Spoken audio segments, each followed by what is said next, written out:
মামার বাড়ি থেকে এসে একদম অবাক হয়ে গেছি। Hello everyone, welcome back to our channel.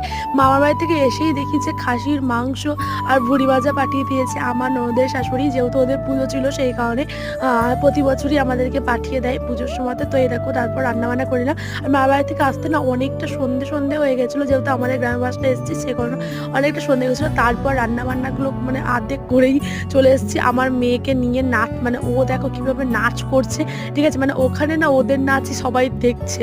তো এরকম মানে সরস্বতী পুজোর ভাষণ ছিল সেই কারণেই ব্যাং পার্টি না কি ওটাকে ব্যঞ্জনা কি একটা বলে, তো ওটা বাজছিল সেই কারণে আমি উঠে চলে এসেছি দেখবো বলে। তো মায়ের মুখটা না কি সুন্দর দেখতে না বলো, মানে পুরো একদম বাচ্চার মতো দেখতে। তো তারপরেই আমি মানে আর্ধেক রান্নাবান্না করেই চলে এসেছিলাম। তো তো সেই কারণে বেশিক্ষণ দাঁড়াবো না, তো চলে যাব। মাও যেহেতু বাড়িতে একাই আছে, তো আমি আর আমার ননদ এসেছিলাম দেখতে। তো ব্লগটা এটুকু দেখার জন্য নেক্সট আগে আজকের মতো বাই বাই। আর নতুন কোনো ভিডিও দেখার জন্য চ্যানেলটাকে অবশ্যই সাবস্ক্রাইব করে দেবে।